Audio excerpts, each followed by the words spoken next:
Então vamos lá, nascido para salvar, subtema, o cumprimento das profecias.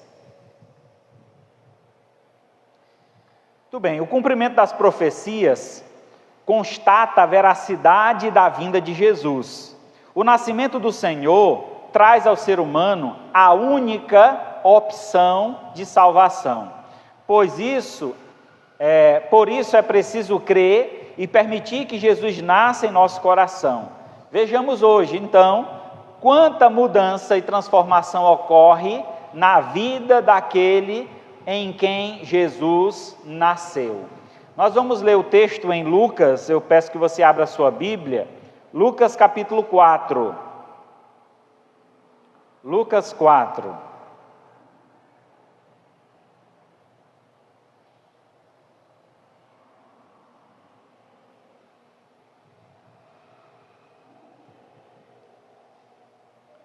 Vamos ler então a partir do verso 18, que diz assim a palavra de Deus. Antes disso, vamos a partir do verso 16. Lucas, capítulo 4, a partir do verso 16. Diz assim a palavra de Deus: Jesus foi para Nazaré, onde havia sido criado. Num sábado, entrou na sinagoga, sendo o seu costume, e levantando-se para ler, então lhe deram o livro do profeta Isaías. E abriu o livro e achou o lugar onde estava escrito: O Espírito do Senhor está sobre mim, porque me ungiu para evangelizar os pobres. Enviou-me para proclamar libertação aos cativos e restauração da vista aos cegos, para pôr em liberdade os oprimidos e proclamar o ano aceitável do Senhor. Tendo fechado o livro, Jesus devolveu ao assistente e sentou-se. Todos na sinagoga tinham os olhos fitos nele. Então Jesus começou a dizer: Hoje se cumpriu a escritura que vocês acabaram de ouvir. Todos deram testemunho dele e se maravilhavam das palavras cheias de graça que lhe saía dos lábios. E perguntaram: Não é este o filho de José? Então Jesus disse: Sem dúvida, vocês citaram para mim o provérbio: médico, cure a si mesmo. Dirão: tudo o que ouvimos que você fez em Cafarnaum, faça também aqui na sua terra. Oremos ao Senhor. Maravilhoso Deus, Pai Santo, mais uma vez estamos na tua casa, na tua presença, para te louvar, engrandecer o teu santo nome, como já fizemos através das canções. Mas queremos nesse instante, ó Pai, rogar o teu favor com relação a esta palavra, que ela venha, Senhor, ao encontro de nossos corações, transformando nossas vidas, nos dando, ó Pai, uma disposição maior para te servir e nos dando consciência com relação a nosso compromisso com a tua obra, com a tua igreja, com o próprio Deus. Assim, ó Pai, nos dá direção e nos ensina, por meio desta palavra, como te servir melhor. Nós te pedimos e agradecemos em nome de Jesus, teu Filho amado, que vive e reina para todos sempre. Amém. Muito bem, o texto lido, irmãos, eu queria destacar o verso 18 e 19, que é uma citação de Isaías. Então, nesse texto base, é uma referência à profecia predita pelo profeta Isaías em seu livro, no capítulo 61, verso 1 e 2. Jesus veio para cumprir essa profecia e trazer salvação a todo aquele que nele crê. Vejamos então como se cumpre essa profecia. Como essa profecia se cumpre, ou se cumpriu, ou ainda está se cumprindo entre nós. Então essa é a observação que nós vamos ter do texto. O texto é muito claro quando Jesus então afirma o propósito da sua vinda aqui na terra. Ele veio para cumprir a vontade do Pai. E para cumprir a vontade de Deus, nós precisamos entender que é necessário um enchimento do Espírito. O texto inicia dizendo: o Espírito do Senhor está sobre mim e me ungiu.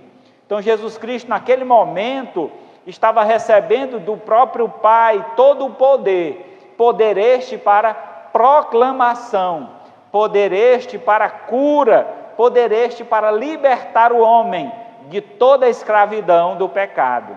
Então aqui temos, inicialmente, Jesus afirmando de onde vinha todo o poder que ele tinha e por que ele estava neste mundo, que era justamente para cumprir a vontade do Pai. Então, no capítulo 4, verso 18 e 19, nós vamos destacar alguns pontos aí com relação ao cumprimento desta profecia. Observemos. Primeiramente, Jesus diz que o Espírito estava sobre ele, ele ungiu para evangelizar os pobres. Então, nesse contexto, Jesus está afirmando que ele veio para alcançar os desprezados. Irmãos, no tempo de Jesus, na sociedade em que Jesus veio a este mundo, tinha-se a cultura e o pensamento que um pobre, alguém que tinha necessidade, era alguém de alguma forma que não havia sido abençoado por Deus. Se alguém tinha recursos, era rico ou vinha de uma família rica, era uma família abençoada por Deus.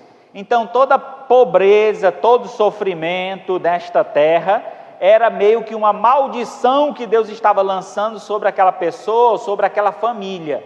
Então esse era o pensamento cultural da época de Jesus. E por esse motivo, muitas vezes, as pessoas necessitadas, elas eram excluídas. Se tinha uma festa, eles não eram convidados. Se havia alguma movimentação no sentido de reunir o povo de Deus, ou as pessoas que agradam a Deus, geralmente os pobres não eram convidados. Eles ficavam à porta, aguardando as migalhas, isso quer dizer, as sobras que caíam da mesa, quer dizer, depois que todos tivessem comido, o que sobrava era então destinado aos pobres, achando assim os homens ricos que estavam fazendo o bem, eram pessoas boas, porque estavam dando os restos para os necessitados. E quando Cristo então vem ao mundo, ele faz a diferença. Ele mostra aos homens que nós devemos dar ao necessitado o melhor e não o que resta ou o que sobra. Então Jesus, ele enfatiza e dá atenção aos necessitados. Lembra, em várias ocasiões, seja qual for a necessidade, Jesus sempre estava atento e pronto a responder àquela necessidade. Quando ele estava em meio a uma multidão, uma mulher que vinha passando necessidade, sofrendo com um sangramento já há 13 anos, aquela mulher toca nas suas vestes, e ele então para toda a multidão, para dar atenção àquela mulher, e traz não só cura àquela mulher, mas também salvação para a sua alma. Então esse é Jesus, alguém que estava sempre pronto a dar atenção ao necessitado, não importasse qual fosse a necessidade. Aqui o texto então, ele toca no ponto dos pobres. Ele diz que veio para evangelizar os pobres. E o que significa a palavra evangelho? Significa boas novas. Jesus veio para trazer boas notícias aos necessitados. Jesus veio para contar-lhe uma boa nova. Imagina só, alguém que está excluído da sociedade, alguém que já nasceu numa família carente, necessitada, não conseguiu uma posição melhor na sociedade, sendo excluído por todos, encontra alguém que lhe dá atenção e lhe dá o primeiro lugar. Então, quando Cristo veio, ele deu atenção àqueles que necessitavam. E assim, irmãos, nós devemos tirar essa lição para nós. Eu pastoreei uma igreja há algum tempo atrás, e por trás do templo da igreja havia uma grande favela, isso era lá em Fortaleza. Havia uma grande favela, e os irmãos diziam assim para mim: pastor, o senhor gosta de... Perdão. Davi, tem que aumentar um pouquinho mais o microfone, eu não estou me ouvindo.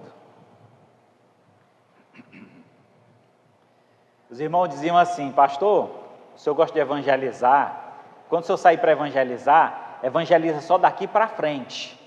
Aqui para trás o senhor não vai evangelizar. Eu achei estranho. Por quê, irmão? Porque aqui para trás é só favela, pastor. É só gente pobre, miserável. Daqui para frente é o pessoal mais elite, é um pessoal que tem mais condições. Isso quer dizer que o céu não é para os pobres não, irmão? Você vai excluir os pobres do reino dos céus? Tá bom, né? Então, não é assim que deve ser. Todos devem ouvir a palavra de Deus, tanto rico quanto pobre. Jesus não fazia acepção de pessoas.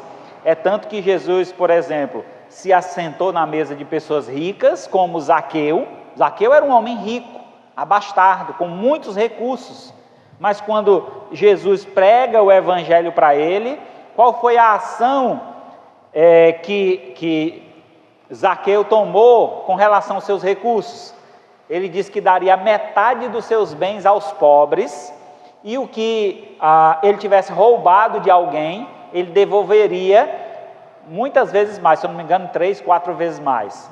4 vezes mais. Então, veja ali que as palavras de Jesus mudou a vida daquele homem, a atitude como ele agora iria tratar os necessitados. E assim, irmãos, nós devemos observar que Deus, Ele teve misericórdia de nós, como servos dele, né? Então Deus nos viu, nos alcançou, nos viu em nossas necessidades, nos alcançou e agora nos colocou em uma posição que nós podemos ajudar outros. E eu quero já de antemão agradecer aos irmãos. No domingo passado eu fiz um apelo aqui para a gente recolher uma cesta básica. Eu estou vendo ali a cesta transbordando. Louvado seja o nome do Senhor. É assim que a gente tem que fazer, irmãos. Mas isso tem que ser natural, não precisa de eu estar cobrando vocês. Vocês sentir no próprio coração de vocês a gratidão pelo que Deus fez por vocês e sempre se disponibilizar a ajudar ao necessitado. Isso não é só com alimento não, a nossa ajuda também é por meio de uma palavra de conforto, de um direcionamento na vida cristã, na vida espiritual. Então é importante que a gente tenha atenção para com os necessitados. Jesus teve essa atenção e Ele então nos ensina por meio deste exemplo. Veja o que diz a palavra de Deus, Tiago 2,5. Ouvi, meus amados irmãos, não escolheu Deus o que era para o mundo, não escolheu Deus os que para o mundo são pobres, para serem ricos em fé e herdeiros do reino que Ele prometeu aos que o amam. Então Deus escolheu os que para o mundo eram pobres, desprezados, necessitados, e a estes Deus concedeu um reino. Nós iremos reinar juntamente com Cristo. Eis aí um grande privilégio, um grande prazer. Deus alcançou-nos na necessidade. Deus nos alcançou quando nós éramos desprezados, não éramos reconhecidos como alguém que teria um futuro. Tem uma frase, né, uma ideia que muitas vezes é dito com relação aos cristãos. Diz o seguinte: todo crente é ex alguma coisa. Ou é ex-traficante, ou é ex-drogado, ou é ex-alcoólatra, ou é ex-prostituta, ou é ex-ladrão. Louvado seja Deus por isso, porque foi para isso que Cristo veio, para que nós abandonássemos as práticas do passado e vivêssemos uma nova vida. Esse é o grande milagre, a grande transformação que Deus opera em nossas vidas. Tenhamos nós esta consciência, entendimento do favor que Deus ofereceu a nós e nos alcançou por meio da sua graça. Então assim, Tiago traz essa referência da escolha de Deus, Deus escolhendo aquilo que havia sido desprezado pelo mundo. Esses daqui não prestam, e Deus foi lá e disse: é esse aqui que eu quero para me servir, para fazer a minha vontade. E assim estamos nós aqui reunidos para a honra e glória do nosso Deus. Em Lucas capítulo 6, verso 20, diz então a palavra: então olhando ele para os seus discípulos, disse: bem-aventurado vós, os pobres, porque vosso é o reino de Deus. Aqui encontramos o texto da bem-aventurança, né? O texto do Sermão do Monte. E no Sermão do Monte, Jesus está trazendo a sua principal mensagem, a mensagem mais impactante que Jesus pôde pregar neste mundo. Está então no Sermão do Monte, que vai do capítulo 5 de Lucas até o capítulo 7, se eu não me engano, então o 8.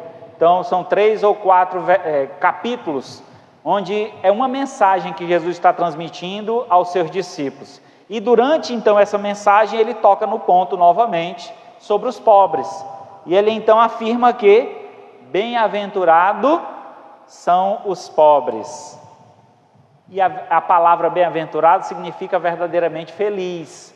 Então a felicidade está na humildade, na simplicidade. Sabe, irmãos, quando eu digo que ser pobre, não é aquela ideia de que tem gente que vive numa condição miserável, mas é porque ele não se esforça, não tem aquela dedicação, esforço para estar numa condição melhor. Mas é aquela pessoa que realmente, com todo esforço, com toda dedicação, vive em uma vida simples. Tem o que comer, tem um abrigo, tem uma casa onde morar. Quer dizer, uma pessoa que tem todos os seus esforços e então está numa condição ali que Deus permitiu. Até ali, todo o seu esforço, toda a sua conquista, ele está limitado àquele ponto ali. Porque muita gente, às vezes, está na rua como um pedinte, e muitas vezes porque não tem coragem de trabalhar, não estudou, não deu ouvido aos pais, quer ter uma liberdade de dormir onde quer, fazer o que quer, fumar, usar droga, fazer tudo na vida dele. Então, aquela pessoa ali não é a pessoa que o texto aqui está afirmando. Aquela pessoa também tem a sua oportunidade, mas entenda que o pobre é aquele que se esforça, mesmo com todo esforço, ele tem as suas condições limitadas, certo? Aquele que está aí na rua e vivendo uma vida degradada, aquela pessoa, ela é pobre, mas muitas vezes porque ela escolheu aquela posição, ela quer estar naquele lugar. Quantas vezes são pessoas que vêm de uma família até boa, mas abandonou a família, abandonou tudo para viver nas ruas. Às vezes a gente não vê aqui na nossa cidade, porque é uma cidade pequena, interior, mas isso acontece muito na capital. Se você for na Praça do Ferreira, está lá um monte de jovens, um monte de pessoas que saíram de suas casas. Por quê? Porque o pai não aprovava a vida que ele queria levar, a mãe não aceitava, e ele então saiu de casa para viver na rua. Então uma pessoa dessa não é pobre, é um miserável que escolheu a vida de miséria porque quer viver uma vida de liberdade ou de libertinagem. Então entenda essa diferença, certo? Às vezes a gente olha para uma pessoa porque está na calçada pedindo, a gente, o pobrezinho. Nem sempre. Já ouvi falar que tem pessoas que pedem esmola e tem uma vila de casa. Eu conheço muitas histórias assim. Vive porque é um vício já de pedir.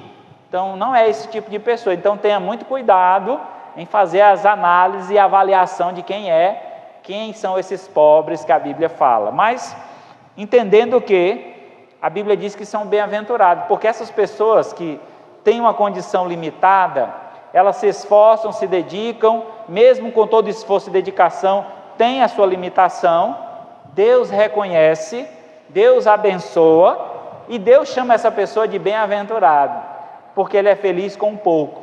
E a Bíblia diz que aquele que é feliz e é fiel no pouco, sobre o muito, Deus colocará. Então, é muito importante admirar e valorizar aquele que, mesmo na sua condição limitada, é alguém que é satisfeito, é alguém que é feliz, é alguém que reconhece o cuidado de Deus na sua vida. Eu vi um vídeo essa semana, de um senhor bem humilde, bem simples, roupa rasgada, trabalhando na roça, e ele dizendo assim: quem seria nós? O que seria de mim se não fosse Deus? Quer dizer, um homem com tanta dificuldade, com tanta necessidade, mas tinha um autoconhecimento em relação de que todo o cuidado vinha de Deus. Ele só estava vivo porque Deus estava mantendo ele vivo. E assim, irmãos, muitas vezes quando nós temos condições financeiras, acabamos não valorizando ou reconhecendo o cuidado de Deus. Como Deus cuida de nós. Talvez por esse motivo é que a Bíblia diz: muito mais difícil será um rico entrar no céu do que um pobre. E lá por quê? A ideia lá qual é? Porque o rico se acha autossuficiente. Ele acha que não precisa de Deus. Ele acha que tudo que ele tem é por conta do esforço dele, da riqueza, do que ele herdou. E a gente tem que entender, irmãos, que mesmo tendo grandes quantidades, se a gente não tiver Deus, tudo aquilo não vale nada. A gente morre e fica aí, para os outros brigar. A gente precisa reconhecer o valor que está em Deus, na pessoa de Deus. E muitas vezes, se você observar, os pobres, os necessitados, os desprezados, são aqueles que têm esse reconhecimento mais apurado, mais afinado com Deus. É quem mais agradece ao Senhor pelo feijãozinho com farinha que ele tem para comer. Hoje só tem feijão com farinha. Oh, glória, louvado seja Deus. Em segundo lugar, Jesus veio declarando libertação. O texto diz que Deus enviou para proclamar libertação aos cativos. Irmãos, quando Jesus dá essa palavra, me vem à memória lá João capítulo 8, quando Jesus está falando aos fariseus. E lá em João 8, diz o texto: conhecereis a verdade, e a verdade vos libertará. Os judeus disseram: nós nunca fomos escravos, nós somos filhos de Abraão, nunca fomos escravos. Como é que tu diz que a gente vai ser liberto? Liberto de quê? Irmãos, existem vários cativeiros neste mundo, vários aprisionamentos. Aqueles homens a quem Jesus estava proclamando aquela palavra, eles viviam no aprisionamento da religiosidade. Eis um grande cativeiro, a religião. Nós precisamos entender e saber separar o que é religião e o que é um relacionamento com Deus. E nós precisamos viver uma vida de um relacionamento com Deus. É claro que quando temos um verdadeiro relacionamento com Deus, desejamos estar convivendo com outros que têm esse mesmo relacionamento. Quer dizer, estamos aqui reunidos hoje em uma igreja, quer dizer que a igreja somos nós, não é num templo, mas com o mesmo intuito de aprender sobre a palavra de Deus, de ter comunhão uns com os outros. Então essa relação ela é importante e nós precisamos dela para viver a vida cristã. Não tem como ser crente sozinho, dentro de casa com a porta trancada e só nós, não tem como. A qualquer momento a gente vai se entristecer, até porque o homem não foi feito para estar só. O homem necessita de comunhão, necessita de conhecer os outros. Presta atenção, quando você passa muito tempo só, você começa a olhar para si e dizer que os seus problemas são muito grandes. Eita, por que é que eu passo por isso? Por que é que só sou eu que sofro? Por que é que a minha vida é tão difícil? Por que é que nada dá certo para mim? A gente começa a se depreciar, olhar para si e ver problemas e problemas e problemas.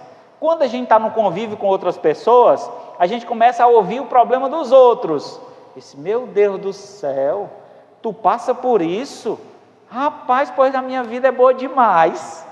Porque a gente começa a comparar os nossos problemas com os problemas dos outros. Por isso que a convivência ela é importante, por isso que a nossa comunhão é importante. Quando estamos aqui em oração, na quarta-feira, dividindo, compartilhando, a gente começa a ouvir a necessidade do outro. E opa, eu pensei que eu estava ruim, mas eu estou vendo que o irmão está passando por uma situação mais difícil, e eu posso ajudar o irmão, e eu vou ajudar. E é essa, irmão, comunhão que ela é necessária para nós aflorar cada dia mais a nossa vida cristã.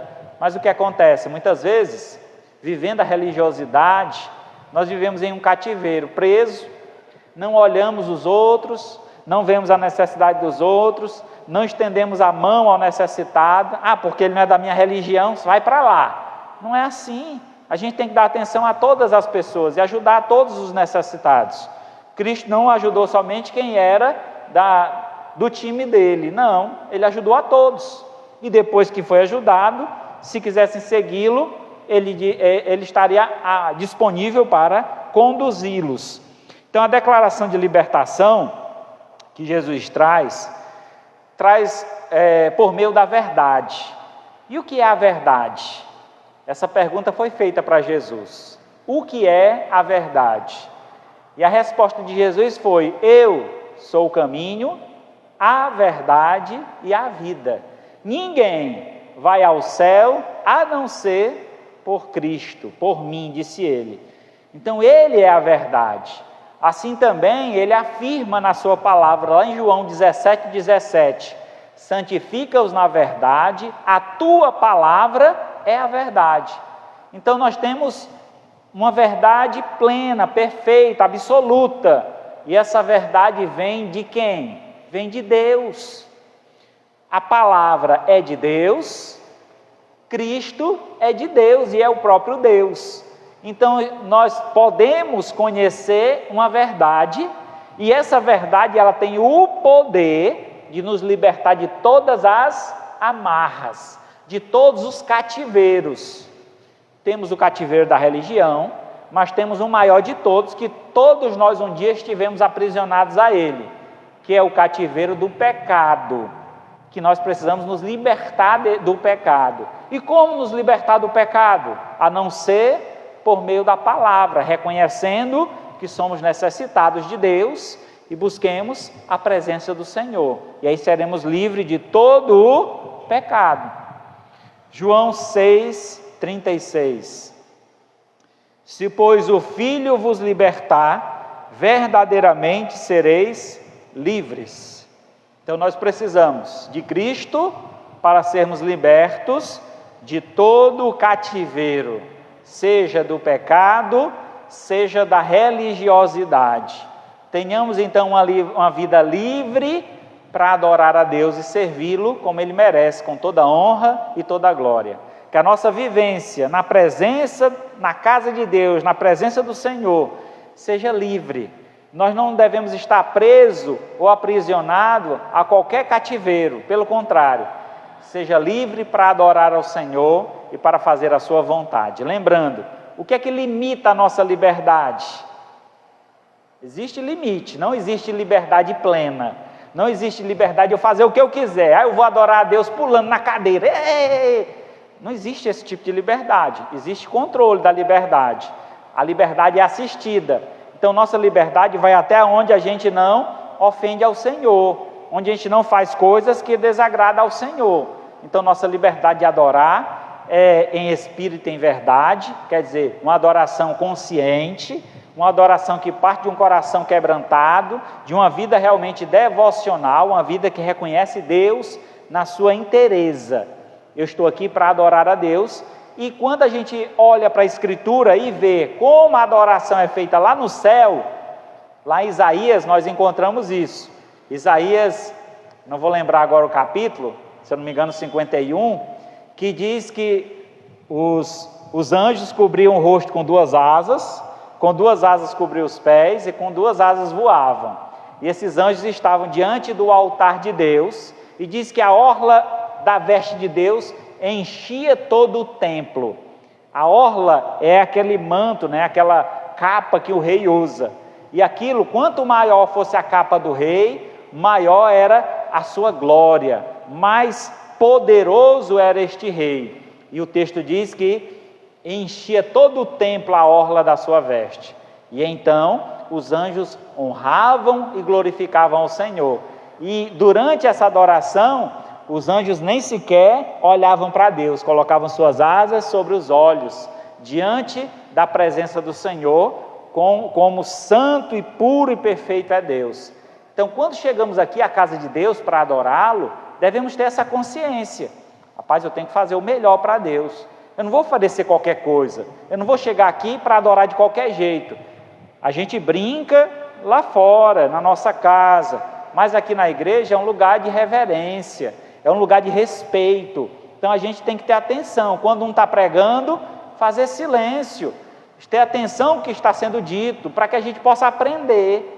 Imagina você pregando, e aí um dá glória, outro aleluia, e grita, e quando dá fé ninguém está tendo mais atenção ao que o pregador está falando, porque é tanta gente falando ao mesmo tempo, que perde a reverência. Então é importante a gente ter esse controle. Somos livres para adorar dentro de um controle, dentro de uma reverência a Deus, tá bom? Então, Cristo veio para declarar essa libertação a nós de todo o cativeiro. Em terceiro lugar,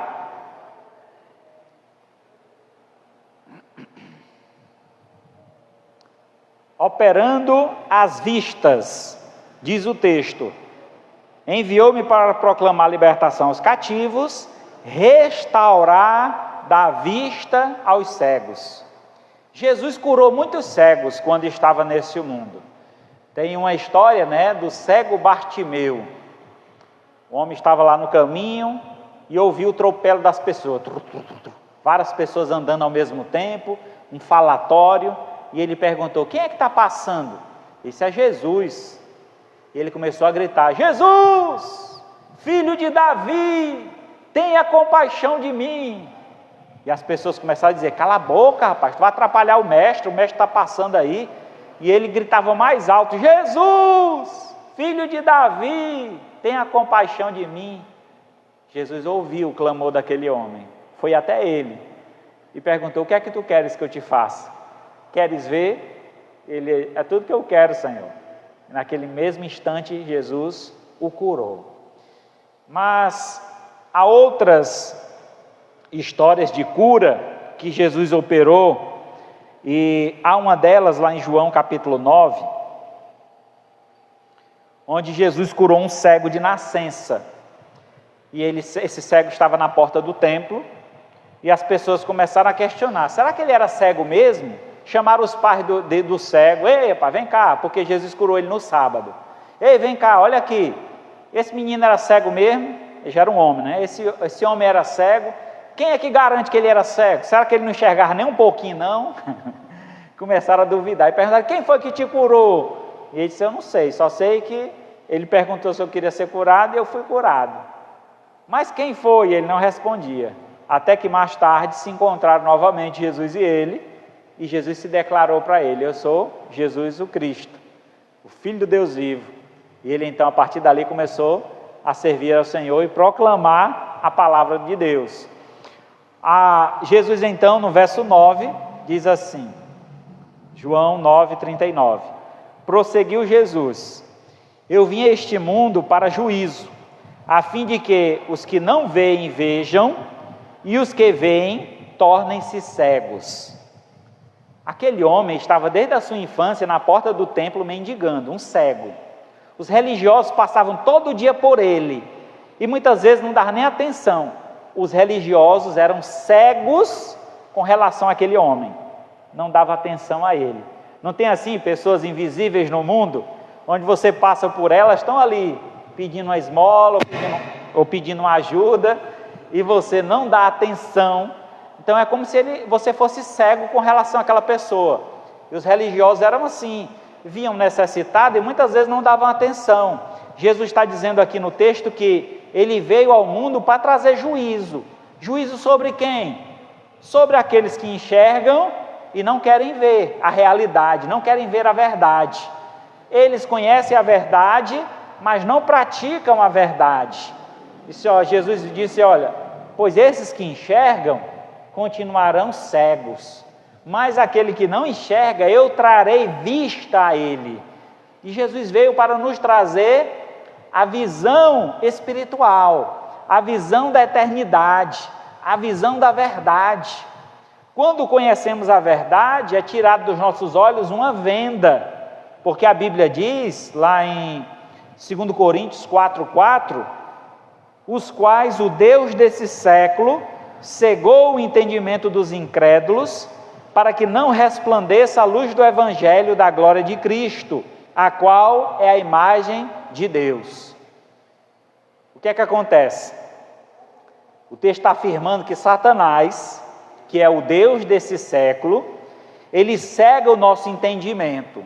A pergunta que eu preciso fazer para vocês: quantos de vocês leram a Bíblia antes de ser crente e não entendia nada? Tem alguém aqui que já leu a Bíblia antes de ser crente e não entendeu nada? Só eu? A Marisete, o Roberto, várias pessoas. Então, A gente lia, o que quer dizer isso? O pessoal fala tanta coisa, eu leio aqui, eu não entendo nada, um bocado de história, eu não sei o que quer dizer. Eu lembro de um amigo que passava a tarde toda lendo aquela Bíblia pequena dos Gideões, né? Que é o Novo Testamento, livrinho pequeno. E ele lia a tarde toda, eu chegava para ele e disse: ei, mas tu entende alguma coisa que tu está lendo aí? Ele disse: entendo nada, mano. E para que tu lê? Não, só para passar o tempo. Nós dois trabalhávamos no estacionamento de um banco, e aí só tinha nós dois lá dentro, ou nós conversávamos ou ia fazer outra coisa. E ele ficava lendo para passar o tempo, e eu ficava lá sem poder conversar com ele, porque ele estava lendo, né? Eu ficava chateado com ele. Mas então, a gente tem que entender que havia uma venda realmente nos nossos olhos, porque não conseguíamos entender a palavra. E quem é que veio com poder e tirou essa venda dos nossos olhos? Deus, através do Espírito Santo. A Bíblia diz que o Espírito Santo, ele vem para nos dar entendimento. O Espírito Santo, ele vem para nos dar compreensão sobre o pecado, a justiça e o juízo. Então, quando o Espírito Santo ele trabalha em nossa vida, há então um desvendamento. A venda é tirada dos nossos olhos, nós olhamos a palavra e começamos a compreender tudo. Uma luz trazida diante dos nossos olhos, nós conhecemos essa verdade e então vivemos de uma forma diferente, porque conhecemos, foi desvendada às nossas vistas. Então Jesus ele veio para desvendar a nossa vista. Como? Através da palavra e através do seu próprio testemunho, da luz da vida de Cristo. Ele afirmou na sua palavra que eu sou a luz do mundo. Quem me segue não andará nas trevas, pelo contrário, terá a luz da vida. E depois de afirmar esta frase, né, essa palavra, Jesus disse aos seus discípulos que nós também somos luz para este mundo. Então é através de nós que as pessoas também vão poder ser desvendadas, quando nós pregamos a palavra a elas, quando nós ensinamos e mostramos a grande verdade de Deus. Então tenhamos essa consciência, irmãos, que Cristo quer operar em nós, quer tirar de nós a venda dos nossos olhos, quer nos dar clareza, compreensão com relação à vontade de Deus. Então se permita, deixe Deus trabalhar na sua vida, deixe Deus tirar as impurezas da sua vista, para que você possa ter os seus olhos contemplando a glória de Deus. Lembra quando Moisés pediu a Deus para vê-lo? Senhor, deixa eu te ver, Senhor. Disse: Moisés, tu não pode, Moisés. Se tu me ver, tu vai morrer, Moisés, porque eu sou puro, eu sou santo, eu sou perfeito. Se tu me ver, tu vai morrer porque tu é um pecador. Mas eu vou fazer o seguinte, vou passar por trás da montanha, tu vai ver o reflexo da minha glória. E Moisés, ao ver o reflexo da glória de Deus, ficou com o rosto todo iluminado. Precisou colocar um véu sobre o rosto para não espantar as outras pessoas. Irmãos, quando nós andamos com Deus e temos uma perfeita comunhão com o Senhor, é interessante isso. As pessoas vão olhar para nós e vão dizer: rapaz, tu é crente, não é? Por que está dizendo isso? Sei não, tu tem uma coisa diferente. Tem um brilho no teu olhar, tem uma coisa diferente em ti. Ele não consegue entender o que é a diferença, mas sabe que existe. E a diferença qual é? A glória de Deus resplandecendo em nós. Porque os filhos de Deus são assim, eles são resplandecentes, porque a glória de Deus reflete em nós. Então, quando conhecemos a verdade, vivemos a verdade, a venda é tirada dos nossos olhos, nós vamos resplandecer a glória do Senhor, iluminando o mundo com a verdade de Deus. Em quarto lugar, restaurando liberdade. Lembra que a primeira palavra foi declarando liberdade. Então Cristo veio para declarar, afirmar, pronunciar que nós temos uma liberdade, nós podemos ser livres. Não precisamos viver na escravidão do pecado, nem muito menos das religiosidades. Podemos viver livre adorando ao Senhor. E agora Ele quer restaurar essa liberdade em nós, que foi perdida. essa liberdade que achávamos que tinha, porque muitas vezes quando estávamos no mundo, por fazer a vontade da nossa carne, achávamos que éramos livres, e no entanto éramos escravos do pecado, porque existem 3 inimigos que escravizam o homem: o mundo, o diabo e a carne. O mundo, o diabo e a carne, 3 inimigos que escravizam o homem, quer que a gente esteja sempre fazendo a vontade deles. E quando nós reconhecemos Jesus como Senhor e Salvador de nossa vida, deixamos de ser escravo do mundo, de ser escravo da carne, de ser escravo dessas coisas, e passamos agora a ser servos de Deus, adorando a Deus com toda a liberdade. E Cristo veio para restaurar então essa liberdade. Veja o que diz Romanos, capítulo 6, versos 22 e 23. Agora, porém, libertados do pecado, transformados em servos de Deus, tende o vosso fruto para a santificação e, por fim, a vida eterna. Porque o salário do pecado é a morte, mas o dom gratuito de Deus é a vida eterna em Cristo Jesus, nosso Senhor. Irmãos, o texto aqui é bem interessante, que afirma que nós fomos libertos, ou estamos sendo libertos do pecados, para então nos transformarmos em filhos de Deus. Então, uma matéria é transformada em outra. Antes o nosso prazer estava em satisfazer a carne, em satisfazer o mundo e o diabo, e agora a nossa matéria está alegre e contente em fazer a vontade de Deus. Onde você já pensou, quando você estava lá no mundo, que você sentiria a alegria de vir na igreja? Hoje tem culto, oh, amém, louvado seja Deus. Você se alegrar, tomar um banho, pensar, vou já para o culto. Lembro quando eu era jovem, tinha uma religião, mas não tinha compromisso com Deus. Eu ia para uma igreja e ficava do lado de fora da igreja, fazendo o quê? Procurando as meninas. Eita, aquela lourinha ali, ó. Vai aquela morena.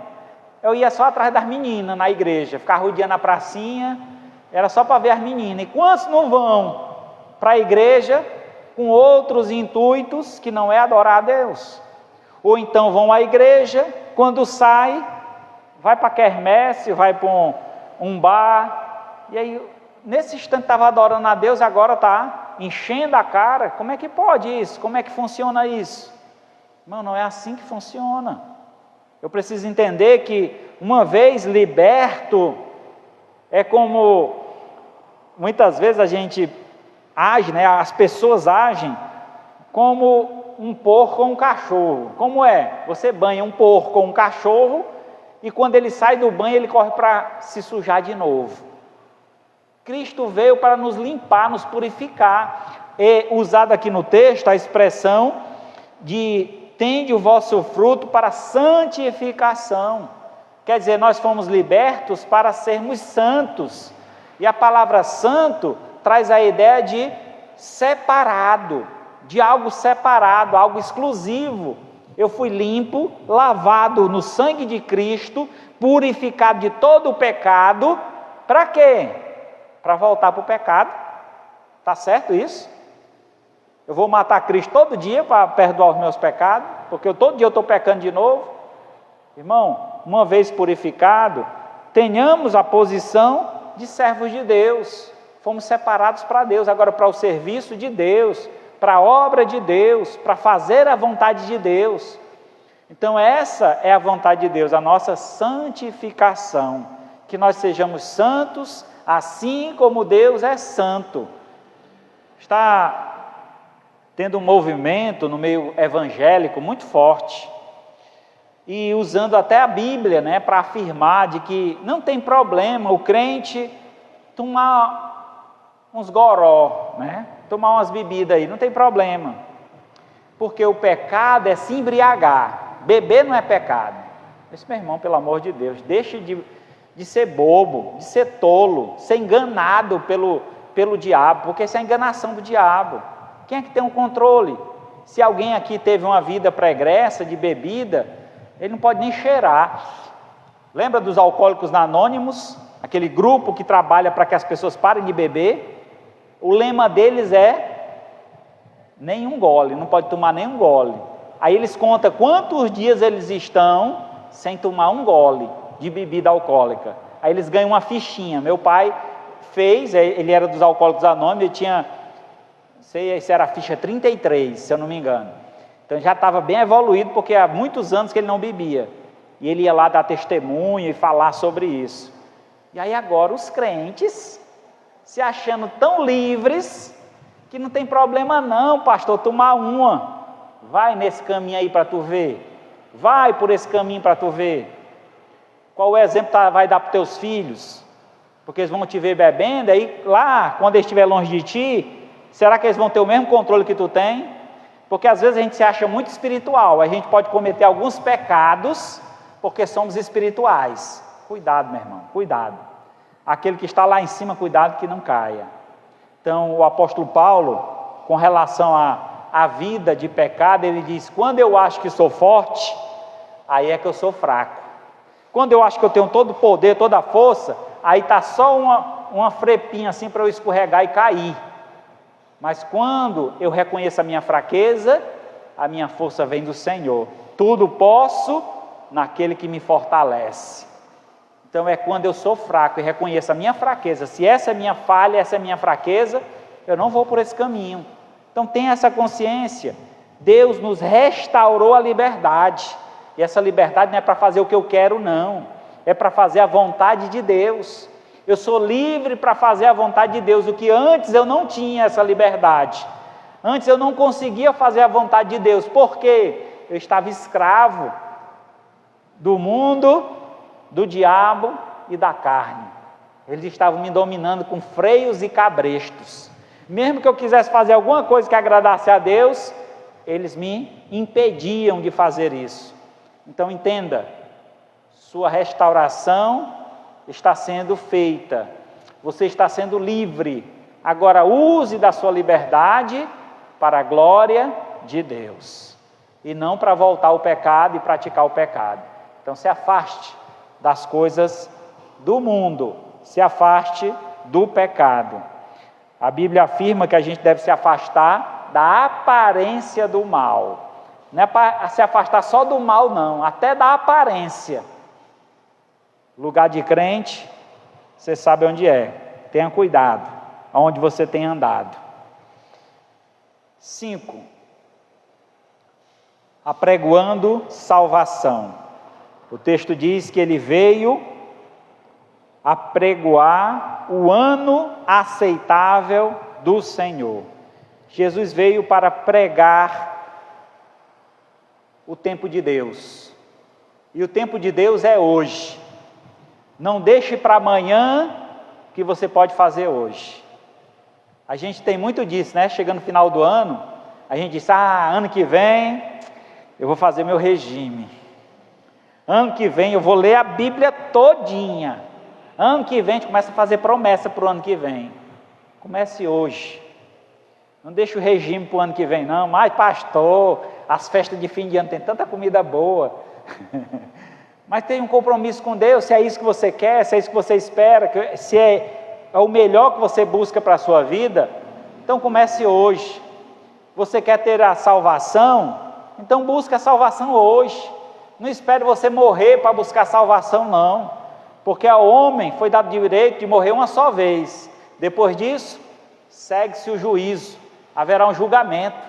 O que a gente fez de bom ou mal aqui na terra terá resultados eternos.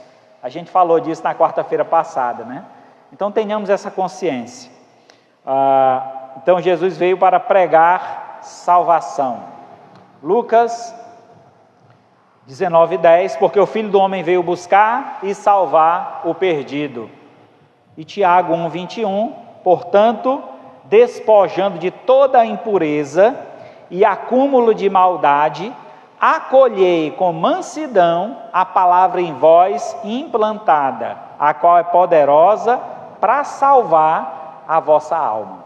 A palavra que está sendo pregada, ou a palavra que é anunciada por Cristo, é a mesma palavra que hoje nós temos em nossas mãos. Essa é a palavra de salvação. E essa palavra ela deve ser acolhida, recebida, guardada em nosso coração e colocado em prática. Então não adianta eu conhecer o caminho, conhecer a verdade, mas não andar por ela. Depois, quando eu tiver mais velho, quando não tiver mais nada para fazer, aí eu vou seguir esse caminho. Meu irmão, o dia de amanhã pertence a Deus. Você não sabe se amanhã vai estar vivo. Então tenha um compromisso com Deus hoje.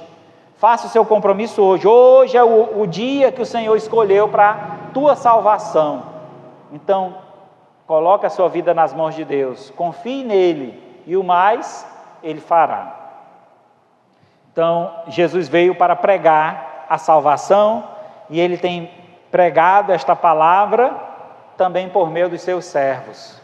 Nós somos testemunhas vivas disso, que essa palavra salva, que essa palavra liberta, que essa palavra cura, e essa palavra nos alcançou, e nós temos ela agora em nossa vida, em nosso coração, e podemos levar ela a outras pessoas. Então não deixe essa palavra apenas guardada em seu coração. Proclame, anuncie, propague, apregoe ela em todos os lugares. E sexto e último lugar, realinhando a vida. De acordo com tudo que nós observamos aqui, não sei se vocês repararam ou se estão anotando aí, mas cada frase que eu coloquei aqui inicial, cada ponto tinha uma letra inicial. Alcançando os desprezados, letra A. Declarando libertação, letra D. Operando as vistas, letra O. Restaurando liberdade, letra R. Apregoando salvação, letra A. E realinhando a vida. Nós juntando essas primeiras letras a um acróstico, que é a palavra adorar. Então, Cristo veio a este mundo para nos ensinar o que é adorar. Cristo veio a esse mundo para nos mostrar o que é adorar a Deus, o que é viver uma vida de adoração. E Ele quer restaurar a nossa vida para que nós sejamos verdadeiros adoradores. Então, todo o processo, todo o cumprimento da sua profecia aponta para um ponto comum. Nós, como adoradores de Deus, que este na realidade é a finalidade pela qual nós fomos criados. Fomos feitos para o louvor da glória de Deus. Fomos feitos para adorar a Deus. E adore a Deus de todo o teu coração, de todo o teu entendimento, de toda a tua força. Efésios 2:1 diz: Ele vos deu vida, estando vós mortos nos vossos delitos e pecados. A situação do homem sem Deus é a situação de alguém que está separado de Deus. Alguém separado de Deus é alguém morto. Quando Deus disse a Adão e Eva: não comam desse fruto, porque se desse fruto vocês comerem, certamente morrerás. A morte ao qual o Senhor se referia não era a morte física, mas a morte espiritual. Porque a palavra morte significa separação. Quando alguém morre fisicamente, ele se separa do seu espírito, porque o homem é composto por duas partes, a parte material e a parte espiritual, espírito e alma, Então nós temos a parte espiritual e a parte física. Quando há uma morte, há uma separação. O corpo volta ao pó e o espírito volta a Deus, certo? Quando o homem peca, também há uma morte, há uma separação entre ele e Deus. O homem está separado de Deus por conta do pecado. O pecado faz separação entre nós e o nosso Deus. Essa é a morte espiritual. Mas a Bíblia se refere a uma terceira morte. Eita, pastor, tem tanta morte assim? Tem. Nós já vimos a morte física, que é o corpo e o espírito se separam. Vimos a morte espiritual, que é o homem se separando de Deus espiritualmente. E a morte eterna é quando o homem será separado eternamente de Deus. Será lançado no lago de fogo e enxofre, que é a segunda morte. A morte eterna. Então, Cristo veio para nos realinhar a vida. Nós não precisamos ir até a terceira morte. Cristo está pronto para nos dar vida, e vida suficiente para que a gente não passe pela morte, porque possa ser que na nossa geração Cristo volte e a gente seja arrebatado, e a gente não vai morrer. Ô glória, né, Marisete? Amém, irmão. Assim, devemos estar aguardando a vinda do Senhor. Quem quer morrer aqui?